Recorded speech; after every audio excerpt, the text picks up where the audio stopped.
Tech Jacket might not be a household name, but this Invincible Universe character is a low-key fan favorite, and in this video you're going to discover the full story behind this underrated armored superhero. Fair warning, this is going to be packed with heavy spoilers, guys, but let's dive right into it. The Invincible Universe wasn't exactly created to be a standalone series like the iconic Walking Dead. Back in the early 90s, Kirkman started this initiative to craft his own superhero universe made up of a few titles that ultimately boomed into what we know as the world of Mark Grayson and the Invincible Universe. At the time, there were comics like Brit, Capes Inc., and of course Invincible, which were all under what fans might call the Kirkman-verse. Then there's Tech Jacket. Now, what you might not have known yet is that both the Tech Jacket character and the comic book series actually came out before Invincible. In fact, Mark Grayson's first comic book appearance can be found within the pages of the very first issue of Tech Jacket as a backup preview. Now, it's fun to think about how the mainstream comic book landscape would have changed if Tech Jacket became more popular than the Invincible series. But what ifs aside, there's no denying that this particular Image Comics character has maintained a degree of enduring popularity throughout the years in spite of admittedly being in the shadow of its half-Viltrumite sister series. Tech Jacket's story begins when a squad of extraterrestrial warriors called the Galdarians are on their way to look for allies that can help them in their centuries-long war against their sworn enemies, the Kresh. Led by Kelda, a hero of the Galdarian War, this quest is suddenly interrupted when a Kresh warship intercepts them along the way. Ultimately, the Galdarians are able to fend off their Kresh ambush, but it would be at the cost of the lives of Kelda's most trusted advisors and irreparable damage to their own ship. Now, while all this is happening in outer space, a community college student named Zack Thompson is just going about his own life. You know, experiencing typical teenage problems like rejection and all that. He also helps out at his dad Ed's hardware store, where he eventually discovers that the old man is deep in debt with the mob. As for Kelda, well, things aren't going so hot for him and his remaining crew members. They spot Earth and decide to make an emergency landing on the big blue marble, but Kelda realizes that his Tech Jacket alone wouldn't be enough to safely direct their spacecraft to ground. Now,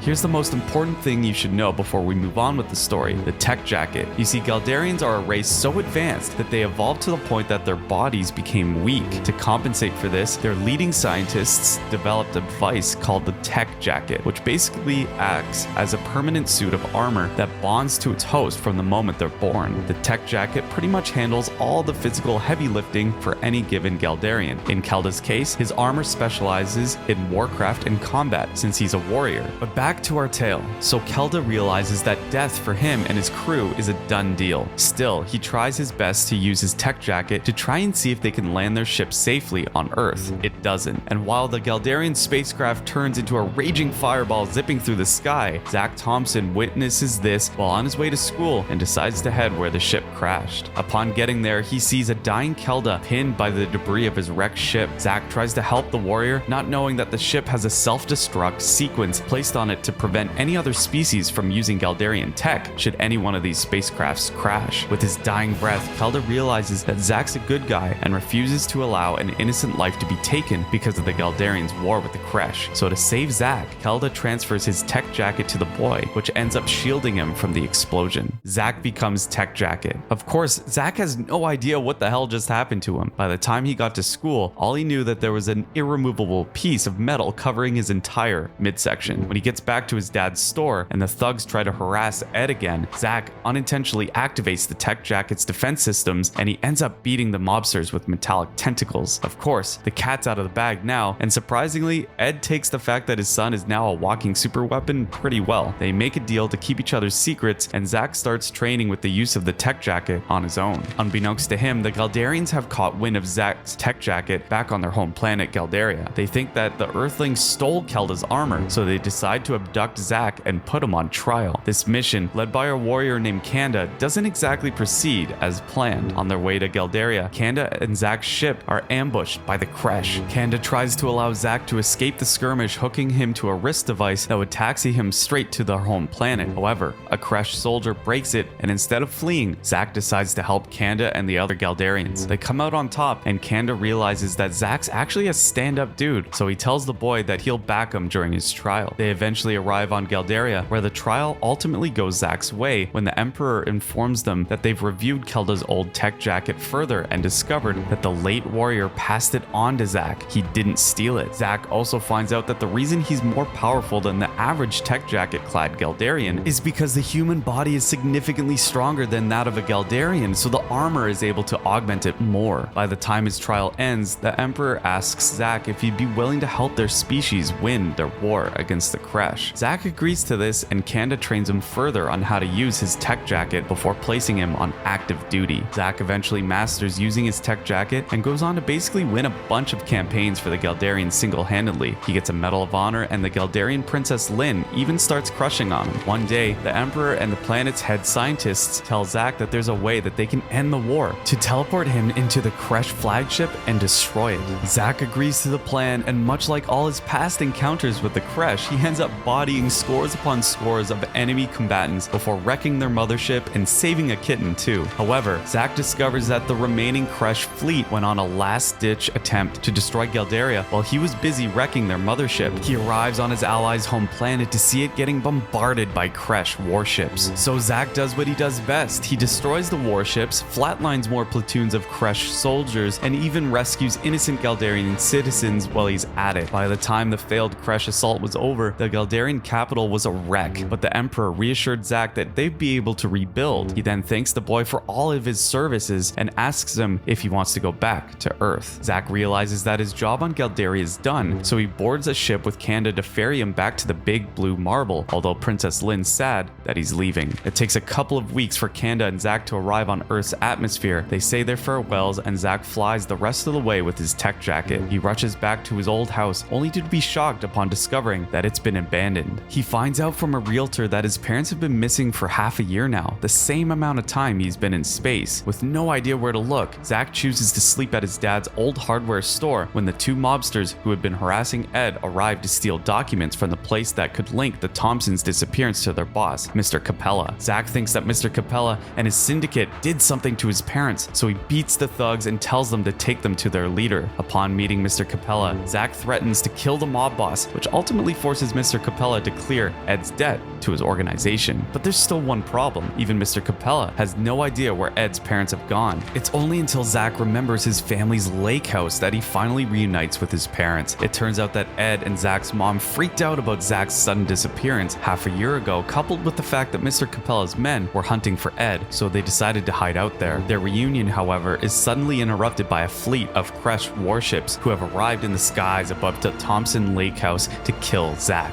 But as you'd expect, the armor-clad boy easily dispatches each and every one of them. It's bad enough that the Kresh don't seem to learn from their mistakes, but when you find out that they're actually gas-based life forms, then you'd be more confused why they still repeatedly try to beef with Zack. As soon as the battle's over, Zack reunites with his mom and even meets a couple of their neighbors who happen to figure out that Zack is Tech Jacket. And not long after that, the Galdarians arrive, albeit a little late to the party, to supposedly help Zack with the Kresh stragglers. And if their tardiness wasn't bad enough, Zack ends up in space again when the Galdarians inform him that their mothership is under attack. There, Kanda and Zack meet again to defeat a huge sentient mecha snake called a Scavengen. Now, the Scavengen is this space creature that eats metal and other space junk and assimilates them with itself to make it larger. Zack finds out that the rest of the Galdarians, including Princess Lyn, are trapped inside the mothership, while the Scavengen, scavengens it? I see what they did there. So Zack goes full hero mode and helps everyone inside the Galdarian mothership get access to their escape pods before the Scavengen could destroy it. The rescue mission is a success, and the giant space serpent leaves after stuffing itself with the Galdarian ship. But without a spacecraft to send them back home, the Galdarians are forced to stay on Earth until a rescue ship comes to pick them up. Zack and the Galdarians make a deal with the town to set them up with a local motel for a couple of weeks, and Zack and Lyn even end up dating. 2 weeks go by in a breeze, and just when the Galdarians were about to leave, the Emperor gives Zack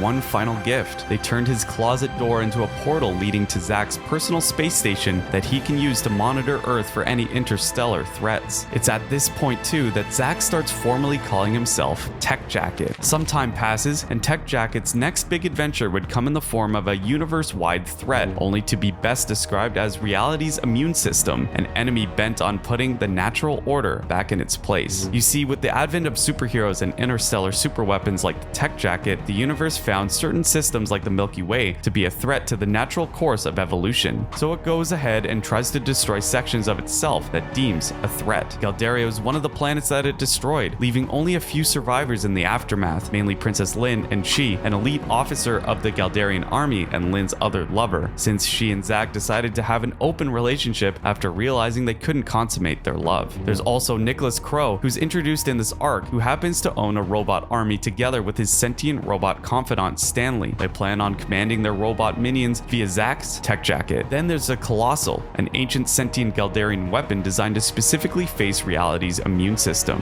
In the end, Tech Jacket, Lin, and She managed to defeat the universal threat with the help of Crow's robot army, the Colossal, which merges with Stanley to form an extra strong super weapon, and life goes on for Zack and his family. The Tech Jacket Invincible connection. Alright, so we've told you guys earlier that Invincible was basically created right from the start as a shared universe, and as you can guess by now, Tech Jacket is part of that. Admittedly though, Zack Thompson and his suit don't really play much of a significant role within the larger Invincible saga. For the most part, Kirkman just left Zack's story with him becoming Earth's very own space guardian, watching in orbit for anything that might harm the planet. That is to say, Tech Jacket was usually employed as a superheroic background character for most of his appearances within the Invincible series, such as when he joined the Guardians of the Globe in fighting Omnipotus, or when he basically absolutely destroyed one of the evil alternate Mark Graysons during the Invincible War. But to be completely fair, Tech Jacket's role in the Invincible War is further elaborated in another one of his solo titles called Tech Jacket Digital. We find out that he didn't just body a single alternate Mark, he defeated two of them. The whole encounter left him injured and traumatized for a time though, but it's in this series that we also get to find out how Zack and Lin decided to make their relationship a polyamorous one. As for enemies, Tech Jacket ends up facing an alien mercenary named Null, who's bent on stealing his super armor. This encounter almost kills Zack, but the superhero comes up with a plan to trap Null inside his space station's teleportation chamber and send him off to the core of the sun. The most significant appearance of Tech Jacket within Invincible would be the role he played during the Viltrumite War, where Omni-Man and Alan the Alien convinced him to join the coalition of planets to stand against the Viltrumite Empire. During that arc, we even get to see the now classic Tech Jacket scene where he told Omni-Man and Invincible that he was going to quote-unquote make sweet love to their faces in celebration after they defeat the Viltrumites. Just a classic line right there. Tech Jacket would prove himself to be one of the coalition's best warriors, as he was able to stand his ground against the Viltrumites during many of the campaigns they undertook to free the universe from the Empire's rule. It all came to a head when he and the coalition attacked Viltrum, the home planet of the Viltrumites, where Tech Jacket was knocked out early in the confrontation. But don't worry, fellow coalition member Space Racer saved him then. By the end of the war, Tech Jacket went back to rebuild his space station to resume his position as Earth's interstellar protector, where he usually hung out with Alan the Alien and Oliver Grayson, aka Kid Omni-Man. Now, timeline-wise, we can surmise that Tech Jacket's battle with reality's immune system happened before the Viltrumite War, because after that solo adventure, Zack, Lin, and She actually became popular superheroes on Earth thanks to a deal they made with Nicholas Crow, where he basically served as their talent agent. There was a year of uninterrupted superhero work for Tech Jacket and his team then, and the Viltrumite War and his stint with the Coalition of Planets can be placed within this period. However, it stopped the moment Robot became Earth's supreme dictator, which forced Zack, Lin, and She to continue their intergalactic efforts in secret for fear of Robot catching on and assassinating them like he did with the other Earth's superheroes. To do that, Zack, Lin, and She moved their base from Earth's orbit to the moon, and instead of protecting Earth from interstellar threats, they refocused their attention towards other planets and solar systems. After all, Earth already had Robot and his drones at the time.